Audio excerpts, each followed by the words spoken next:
सप्रेम जय भीम.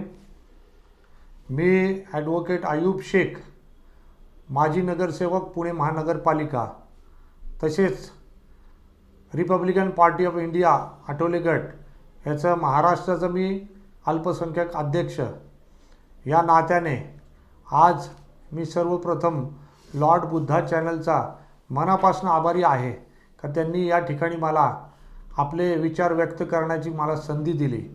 आज डॉक्टर बाबासाहेब आंबेडकर, भारतरत्न परमपूज्य डॉक्टर बाबासाहेब आंबेडकर यांचा 65वा महापरिनिर्वाण दिन ह्या निमित्ताने आज आपण या ठिकाणी एक जमलेलं असताना डॉक्टर बाबासाहेब आंबेडकर आणि अल्पसंख्याक समाज, बाबासाहेबांचे उपकार अल्पसंख्याक समाजावर तसेच या पूर्ण देशावर आणि जगावर ह्या विषयावर मी आपल्याबरोबर थोडीशी चर्चा करणार आहे.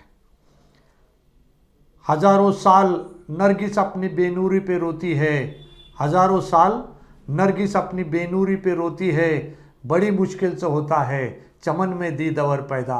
ऐसे हमारे डॉक्टर बाबा साहेब आंबेडकर, जिन्होंने न सिर्फ भारत बल्कि दुनिया के तमाम देशों के लिए जो घटना हिंदुस्तान के या भारत के लिए डॉक्टर बाबा साहेब आंबेडकर ने लिखी, ये घटना दुनिया के किसी भी देश ने ये घटना के बारे में जो तारीफ़ें की है, तमाम दुनिया के तमाम देशों ने बाबा साहेब आंबेडकर के बारे में जिस तरीके से लिखा है, लोगों को सामने लाया है, ऐसा इंसान, ऐसा महामानव आज तक इस देश में पैदा नहीं हुआ. मैं सबसे पहले अपने कॉन्स्टिट्यूशन के जो प्रोविजंस है वो आप लोगों के सामने रखना चाह रहा हूँ. मैं माइनॉरिटी का लीडर नेता हूँ, इसलिए ज़्यादातर मैं माइनॉरिटी के बारे में बोलूँगा. आज भारत देश में 8 माइनॉरिटीज़ है, जैसे मुस्लिम, सिख, ईसाई, नवबौद्ध, जैन. अभी रिसेंटली जैन माइनॉरिटीज़ में जिनका समावेश किया गया है, ऐसे 8 माइनॉरिटीज़, पारसीज़, इस तरह की जो माइनॉरिटीज़ है, इनको पहले 1950 के पहले वोट देने का भी हक नहीं था. डॉक्टर बाबा साहब आंबेडकर ने ये राइट्स हमको दिया है और ये राइट्स जिस वक्त में कॉन्स्टिट्यूशन में दिया गया तो बाबा साहब के माइनॉरिटीज़ के ऊपर इतने बड़े एहसानात है कि हम बाबा साहब का उपकार कभी फेर नहीं सकते. इतने बड़े बाबा साहब ने इस कॉन्स्टिट्यूशन के माध्यम से माइनॉरिटीज़ पे उपकार किए. न सिर्फ माइनॉरिटीज़ बल्कि इस देश के हर इंसान पे बाबा साहब आंबेडकर का एहसान है जो हम फरामोश नहीं कर सकते, जो हम भूल नहीं सकते. बाबा साहब ने 1950 में जो कॉन्स्टिट्यूशन डाला उसमें फंडामेंटल राइट्स जो हमको दिए गए, ये कुछ फंडामेंटल राइट्स ऐसे हैं कि पार्लियामेंट में आपकी मेजॉरिटी आने के बाद भी इस फंडामेंटल राइट्स को आप रद्द नहीं कर सकते, आप इसको बाद नहीं कर सकते. ऐसे कॉन्स्टिट्यूशन में बाबा साहब ने हमको वो राइट्स दिए हैं. जिस तरह के से हमारे अपना रिलीजियस राइट्स है माइनॉरिटीज़ का, हम ईद मनाते हैं, हम क्रिसमस मनाते हैं, ये राइट्स सिर्फ़ और सिर्फ डॉक्टर बाबा साहेब आंबेडकर की सोच थी और डॉक्टर बाबा साहेब आंबेडकर को पता था कि आने वाले दिनों में ये माइनॉरिटीज़ के ख़िलाफ़ ये चीज़ें होने वाली है. तो उन्होंने ये फंडामेंटल राइट्स, मेरा रिलीजन कैसा मैं यूज़ करूँ, मेरे फंक्शंस में कैसे करूँ, मेरी ईद कैसे मनाऊँ, मेरा क्रिश्चियन समाज में मैं अपना पारसीज़ में अपना प्रोग्राम, सिख धर्मों में हम अपने धर्म का पालन अच्छी तरह से इस देश में रहते हुए कैसे निभाए, ये fundamental rights doctor Baba Saheb Ambedkar ने हमको दिए हैं. इसी के साथ साथ डॉक्टर बाबा साहेब आंबेडकर ने जो कॉन्स्टिट्यूशन में प्रोविजंस किए हैं माइनॉरिटीज़ के लिए, वो प्रोविजंस आज दुनिया के हर देश में उसको अप्रिशिएट किया जाता है. ये डॉक्टर बाबा साहेब आंबेडकर की ही सोच थी कि उन्होंने फंडामेंटल राइट्स में माइनॉरिटीज़ को एजुकेशन देने के लिए, क्योंकि सबसे पहले डॉक्टर बाबा साहेब आंबेडकर का एक सपना था की शिखा संघटित व्हा आणि संघर्ष करा, इस डायरेक्शंस में बाबा साहब ने आर्टिकल 29 और आर्टिकल 30 ये कॉन्स्टिट्यूशन में फंडामेंटल राइट्स दिया है माइनॉरिटीज़ के लिए कि आप अपने तरीके के, अपनी लैंग्वेज के, अपने रिलीजन के आप अपने इंस्टीट्यूट कायम कर सकते हैं। और वो कॉन्स्टिट्यूशन में उनके राइट्स है आर्टिकल 29 और 30 के माध्यम से। और जो अथॉरिटी इसको परमिशन देने वाली है उस अथॉरिटी को बाबा साहब ने किया, ये आपका it shall be binding on the authority, वो चाहे शिक्षण खाता हो, ये यूनिवर्सिटी हो, या वो गवर्नमेंट ऑफ स्टेट गवर्नमेंट हो या सेंट्रल गवर्नमेंट हो।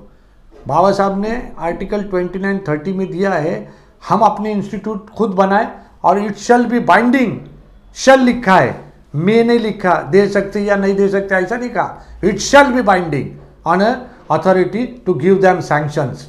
तो ये इतना बड़ा एहसान डॉक्टर बाबा साहब अम्बेडकर ने इसलिए किया कि डॉक्टर बाबा साहब अम्बेडकर को पता था कि 5000 साल ये अल्पसंख्यक और फाइनली माइनॉरिटीज़ और मागास वर्गीय पे जो इनका नुकसान हुआ है, इनका जो बैकलॉग भरने का काम किया है, आज 70 साल में बाबा साहब के कॉन्स्टिट्यूशन की वजह से हमने वो बैकलॉग भरने की कोशिश की है।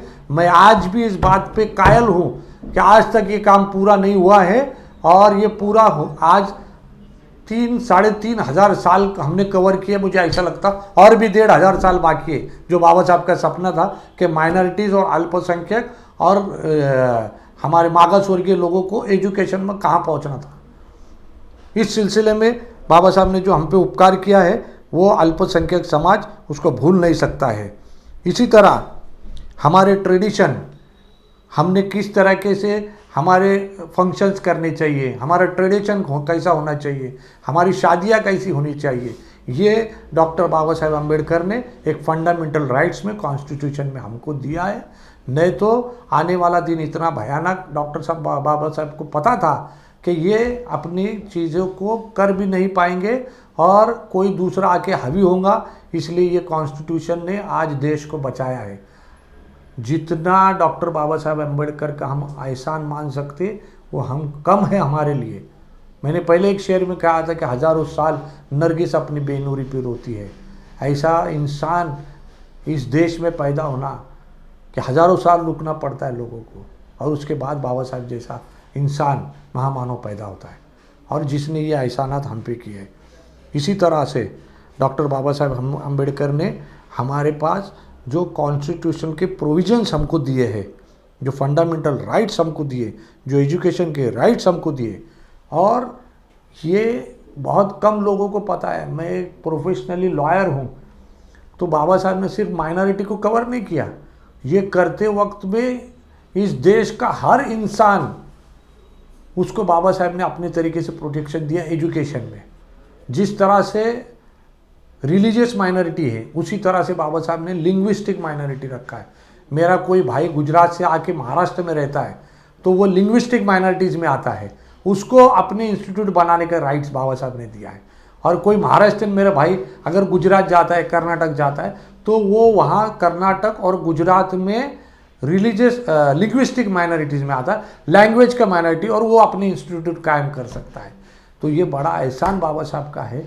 ये बाबा साहब की सोच थी कि बाबा साहब ने इस तरीके से हमको कॉन्स्टिट्यूशन में इतना बड़ा राइट्स दिया। पहले कुछ ठराविक लोगों के पास ये राइट्स थे, मतदान का राइट्स नहीं था, हमको ये राइट्स बाबा साहब अम्बेडकर ने दिया। अगर हमको आप सोचो कि अगर ये राइट्स हमारे पास नहीं होता आज, तो मागास वर्गीय और अल्पसंख्यक के आज हालात कहाँ होते थे। ये सब चीज़ें डॉक्टर बाबा साहब अम्बेडकर ने जिस तरीके से अपनी जहनियत का इस्तेमाल करके अपने माइनॉरिटीज़ और मागास वर्गीयों को, और सबसे बड़ा काम बाबा साहब ने और एक किया माइनॉरिटी के अलावा मागास वर्गीय लोगों को, जो ट्रेडिशनली मागास वर्गीय थे, उनको बाबा साहब ने रिजर्वेशन दिया। ये रिजर्वेशन की बहुत ज़रूरत थी। आज लोगों को 70 साल के बाद पता चल रहा कि अगर ये रिजर्वेशन नहीं होता तो मेरे मागास वर्गीय भाई की आज हालत क्या होती, मेरे अल्पसंख्यक भाई की हालत क्या होती, हमारी कौम की हालत कहाँ चले जाते। तो ये जो ट्रेडिशनली जो बैकवर्ड्स थे उनको बाबा साहब ने नौकरी में दिया, एजुकेशन में दिया, प्रोफेशंस में दिया। इस तरीके के बाबा साहब ने जो हमें प्रोविज़न में हमको जो ये दिए हैं, फ़ायदे दिए, ये फ़ायदे हम आज 70 साल में उठाने के बावजूद आज भी हमने ये पूरा नहीं किया, ऐसा मेरा आज भी ये दावा है। क्योंकि आज भी हम कहीं चले जाए ग्रामीण भाग में, आज भी जातिवाद चलता है, आज भी हमारे लोगों को ये सहन करना पड़ता है कि आप माइनॉरिटी के हैं, आप मागास वर्गीय हैं। इसका एहसास आप लोग हमेशा पेपर में रोज़ पढ़ते होंगे कि किस तरीके से महाराष्ट्र में और अदर स्टेट्स में, गुजरात हो, राजस्थान हो, मध्य प्रदेश में ये चीज़ें आ रही है। बावजूद इसके कि बाबा साहब ने हमको इतना बड़ा कॉन्स्टिट्यूशन के साथ में राइट दिया, फिर भी आज इम्प्लीमेंट मशीनरी इसमें कम पड़ रही है। और ये राइट्स ऐसा है, ना कोई पार्लियामेंट इसको बदल सकती, ना कोई स्टेट गवर्नमेंट में अपनी मेजॉरिटी लाके कोई सीएम, कोई डीएम, कोई मेयर, कोई इसको बदल नहीं पाएगा। ऐसे राइट्स बाबा साहब ने हमको कॉन्स्टिट्यूशन में दिए हैं। और कोई कितनी भी मेजॉरिटी में आए, 100% मेजॉरिटी में आने के बाद भी ना कोई स्टेट का सीएम ये फंडामेंटल राइट चेंज कर सकता है, ना पार्लियामेंट में इनको कहीं भी राइट्स बदले जा सकते हैं। इसमें अमेंडमेंट करने की बहुत से लोग कोशिश करेंगे, आने वाले दिनों में तो ये होने के चांसेस हो रहे हैं, हालात ऐसे हो रहे हैं। लेकिन ये उपकार डॉक्टर बाबा साहब अम्बेडकर का है कि इन्होंने हमें कॉन्स्टिट्यूशन के माध्यम से, उसके प्रोविजंस के माध्यम से, इस तरीके से हमको जो रिजर्वेशंस दिए, हमको जो एजुकेशन में रिजर्वेशन दिए, हमको जिस तरीके से डॉक्टर बाबा साहब अम्बेडकर का उपकार है, हम कभी भी ये उपकार बाबा साहब का फेड नहीं सकते। मैं मेरी जानिब से, मेरे तमाम साथीदारों की जानिब से, मेरी मिसेस नगर सेविका फरजाना शेख, इनकी जानिब से डॉक्टर बाबा साहब अम्बेडकर को, भारत रत्न डॉक्टर बाबा साहब अम्बेडकर को नमन करता हूँ। उनके एहसानात हम अल्पसंख्यक पूरी आत्मा कम्युनिटी जो माइनॉरिटीज़ में आते हैं इस देश में, ये बाबा साहब के उपकार कभी भूल नहीं सकते और इनके एहसानात को हम फेर नहीं सकते। हम अपनी चमड़ी की जूती बनाकर भी बाबा साहब को दे तो ये एहसान हम पर बाबा साहब का कायम रहेगा। बावजूद इसके कि मैं आज माइनॉरिटी का एक पदाधिकारी हूँ, माइनॉरिटी के जितने भी हिंदुस्तान में या भारत में जो लोग पाए जाते हैं, ये फायनली मुस्लिम समाज हा मुळाचा दलित समाज आहे। भारतीय मुसलमान हा मूळचा कोण आणि तो मुसलमान झाला ह्याला जबाबदार कोण, हा माझा एक प्रश्नचिन्ह आहे। हा प्रश्नावर आपण गंभीर्याने विचार करा। आपको ये चीज़ें समझना पड़ेंगी कि इस टारगेट से जो हमारे दूसरे पार्टीज़ है, ये हमको किस तरीके से मागास वर्गीय और अल्पसंख्यक को टारगेट करने की कोशिश कर रहे हैं। बावजूद इसके कि बाबा साहब ने हमको कॉन्स्टिट्यूशन में वो राइट्स दिए, वो हक दिया, वो तलवार दिए, वो लड़ने के लिए हमको एक हथियार दिया है जिससे हम लड़ के अपने जुडिशरी से ये अपने हक हासिल कर रहे हैं। आखिर में मैं यही कहना चाहता हूँ अपनी बात ख़त्म करने के पहले कि मैंने माना बहुत रात है अंधेरा है, मैंने माना बहुत रात है अंधेरा है, घुटन भी ऐसी कि जिसकी कोई मिसाल नहीं। चराग दिल के जलाओ तो कोई बात बने, पराये घर को जलाना कोई कमाल नहीं। अब हमें करोड़ों के दिलों को जोड़ना होगा, जो बाबा साहब अम्बेडकर का सपना था कि अब हमें करोड़ों के दिलों को जोड़ना होगा, तासुब को छोड़ना होगा। ये मागास वर्गीय अल्पसंख्यक है, इस तासुब को हमको छोड़ना होगा, तासुब को हमें छोड़ना होगा। मकाम इंसानियत ऊंचा है बहुत, पहचानना होगा। सदा एक कौमी यकजहती हमारी अज़्म की एक अजीम आवाज़ है। आओ कि कोई ख्वाब बुने कल के वास्ते, आओ कि कोई अहद करे कल के वास्ते, आओ बन जाए हम मिसले महमूद अयाज, ना कोई बंदा रहा ना बंदा नवाज। अयाज ये राजा था और महमूद ये फ़कीर था। जब नमाज़ पढ़ते तो राजा और फ़कीर एक लाइन में खड़े रहते। ना कोई बंदा रहा ना बंदा नवाज, एकता के खोल दे सारे दरवाजे, हम कन्हैया के बंसी के ही छेद है, अपने सुर में तो कुरान और वेद है। आओ कि कोई ख्वाब बुने कल के वास्ते, आओ कि कोई अहद करे कल के वास्ते। और मज़हब नहीं सिखाता आपस में बैर रखना, हिंदी है हम वतन है, हिंदोस्तां हमारा, और ए मौज जमुना याद है तुझको, उतरा तेरे किनारे जब कारवा हमारा, और तौहीद की अमानत सीनों में है हमारे, आशा नहीं मिटाना नामो निशा हमारा। धन्यवाद। जय हिंद, जय महाराष्ट्र, जय भीम। इसी तरह डॉक्टर बाबा साहेब अम्बेडकर को गंगा जमुना तहजीब, जो हमेशा डॉक्टर बाबा साहेब अम्बेडकर का एक ख्वाब रहा, एक डॉक्टर बाबा साहेब अम्बेडकर का एक सपना रहा कि इस देश में गंगा जमुना तहजीब अपने अच्छे ढंग से चलनी चाहिए, और वो चलाने के लिए डॉक्टर बाबा साहेब अम्बेडकर ने अपनी पूरी ज़िंदगी, अपनी हयात में ये कोशिश की कि इस तहजीब को हम इस देश में कायम रखें, कोई भी डिवीज़न ऑफ रिलीजन न करे, कोई भी आपस में लड़वाई नहीं, आपस में धार्मिक चीज़ों को लेके एक दूसरे के साथ में लड़ने के लिए डॉक्टर बाबा साहेब अम्बेडकर ने हमेशा इस चीज़ को मना किया था।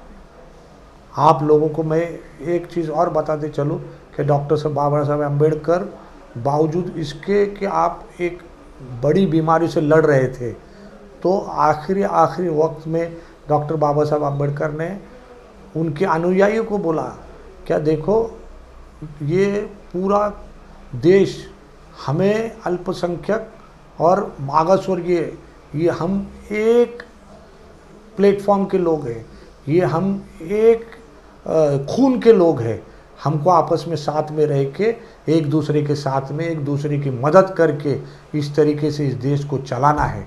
ये डॉक्टर बाबा साहब अम्बेडकर का सपना था, और वो सपना पूरा करने के लिए हमारे नेता आदरणीय केंद्रीय राज्य न्याय मंत्री रामदास जी आठवले साहब, इन्होंने उस बेड़े को साथ में लेके और बाबा साहब अम्बेडकर के स्वप्न साकार करने के लिए अल्पसंख्यक और मागासवर्गीयों को एक साथ लाने की कोशिश की।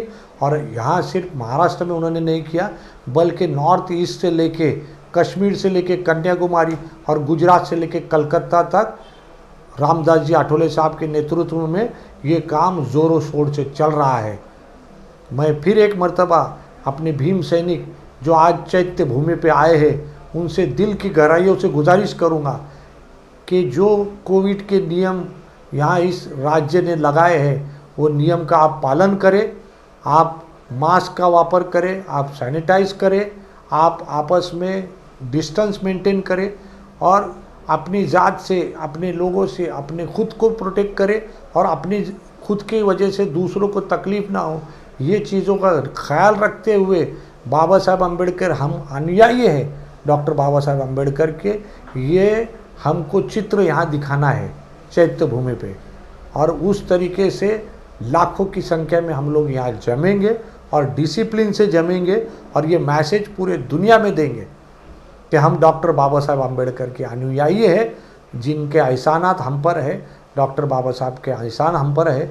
और एक जाते जाते आप लोगों को एक चीज़ में मिस कर रहा था कि ये जो आर्ट माइनॉरिटी का ट्रेडिशंस है, ये ट्रेडिशन चलाने का काम हम अपना मुशायरा कर सकते हैं, क्रिश्चियन समाज अपना चर्च में जाके उनके तरीके से उनकी शादियां कर सकते हैं, सिख समाज अपने तरीके से शादी कर सकता है, और पारसी समाज अपने तरीके से कर सकता है, जैन समाज रिसेंटली जिनको माइनॉरिटी का दर्जा दिया गया है, इन सब लोगों को डॉक्टर बाबा साहब अम्बेडकर ने एक माला में पुरोने का काम किया। और जिस तरीके से इस भारत के संविधान को बाबा साहब ने अपने खून जिगर से लिखा है, ये उस दौर में ऐसे आसान काम नहीं था, जबकि और दूसरे लोग डॉक्टर बाबा साहब अम्बेडकर के संविधान, जब कॉन्स्टिट्यूशन की घटना लिखी जा रही थी पार्लियामेंट में, जिस वक्त में इसके ऊपर डिबेट हुई, चर्चा हुई,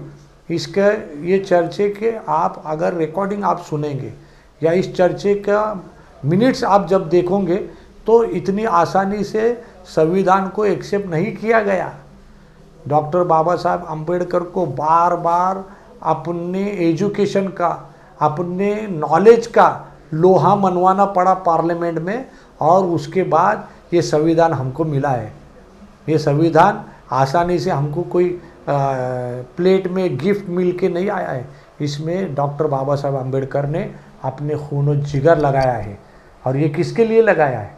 ये मेरे मागासवर्गीय भाइयों के लिए, बहनों के लिए, ये मेरे माइनॉरिटीज़ के भाइयों बहनों के लिए कि आने वाले दिनों में इस देश में इन लोगों को सर उठा के जीने की, इस देश में इनको आज़ादी मिले, इस देश में ये दूसरी कौम के साथ में आँख से आँख मिला के चलने की ताकत देने का काम इस संविधान के माध्यम से किसी ने अगर किया है तो वो परम पूज्य भारत रत्न डॉक्टर बाबा साहब आम्बेडकर के अलावा ये किसी की ताकत नहीं थी कि इस कॉन्स्टिट्यूशन को इस तरीके से, इस हालात में पार्लियामेंट में आपने सैंक्शन कराया और 1950 में हमको ये संविधान मिला। आज ये संविधान इतनी आसानी से हमको मिला नहीं है। इस संविधान का हमको आदर करना चाहिए। इस संविधान का हमको अपने तरीके से इसको एक रिलीजियस किताब बोल के हमको पढ़ना चाहिए। आज कितने लोग हैं जो संविधान पढ़ते हैं? मैं आप लोगों से हाथ जोड़ के विनंती करता हूँ कि जिस तरह से आप अपने घर में रिलीजियस किताबें पढ़ाते हैं, उसी तरह से भले दिन में 1 घंटा बाबा साहब का संविधान अपने बच्चों को पढ़ाए और उनमें एक कॉन्फिडेंस तैयार करे और उनको ये बताए, उनको ये समझाए कि ये इतनी आज़ादी से आप अभी घूम रहे हो, इस आज़ादी के पीछे बहुत ज़्यादा मेहनत, बहुत ज़्यादा जहनियत, बहुत ज़्यादा वक्त अगर किसी ने दिया है तो वो हमारे परम पूज्य डॉक्टर बाबा साहब आम्बेडकर ने दिया है और आज उसका फल हम खा रहे हैं। आज उसकी जो बेनिफिट्स है वो हम ले रहे हैं। तो हम जितना भी बाबा साहब को नमन करें वो हमारे लिए कम रहेगा। मैं फिर एक मर्तबा लॉर्ड बुद्धा के माध्यम से आप लोगों से दिल की गहराइयों से अपील करता हूँ कि संविधान को समझे, बाबा साहब आम्बेडकर को पढ़े और बाबा साहब आम्बेडकर के चरित्र को समझने की कोशिश करें। ये एक आप लोगों के लिए एक गाइडलाइन रहेगा। ये आप अपने बच्चों को इस तरीके से समझाए। आने वाले दिनों में अगर इनको कलेक्टर बनना है, कमिश्नर बनना है, IAS IPS बनना है तो इनको बाबा साहब आम्बेडकर को समझना पड़ेगा। हमको राजकारण में सिर्फ काम नहीं करने का है, हमको काम करते वक्त में डॉक्टर बाबा साहब आम्बेडकर ने जो हमको शिकवण दी है, सिखा, संगठित हुआ आणि संघर्ष करा, इस एप्लीकेशन को अप्लाई करना है। और इस एप्लीकेशन को अप्लाई करने के लिए हमारे नेता रामदास जी आठवले साहब पूरे देश में घूम घूम कर लोगों को जगाने का काम कर रहे हैं और हम उनके एक छोटे सिपाही के नाते पूना शहर और महाराष्ट्र में अल्पसंख्यक अध्यक्ष रिपब्लिकन पार्टी ऑफ इंडिया ये माध्यम से मैं आप लोगों के सामने ये बातें पेश कर रहा हूँ। मैं फिर एक मर्तबा मेरे दिल की गहराइयों से लॉर्ड बुद्धा टीवी चैनल का शुक्रिया अदा करता हूँ, उनका एहसान मानता हूँ कि मेरे जैसे छोटे कार्यकर्ता का आपने मुझे इंटरव्यू देने का मौका दिया और मुझे आप लोगों ने अच्छे ढंग से सुना। मैं आप लोगों का बहुत बहुत शुक्रिया अदा करता हूँ इस शेर के साथ में कि अच्छे बुरे की तुमको खबर दे के जाऊँगा। डॉक्टर बाबा साहब आम्बेडकर का ये सपना था कि कौन अच्छा कौन बुरा मैं बताऊँगा आप लोगों को कि अच्छे बुरे की तुमको खबर दे के जाऊँगा और चेहरों को पढ़ने वाली नज़र दे के जाऊँगा। यारो मैं इस ज़माने का वो संग तराश हूँ, पत्थर को भी बोलने का हुनर दे के जाऊँगा, पत्थर को भी बोलने का हुनर दे के जाऊँगा। धन्यवाद। जय हिंद, जय महाराष्ट्र, जय भीम।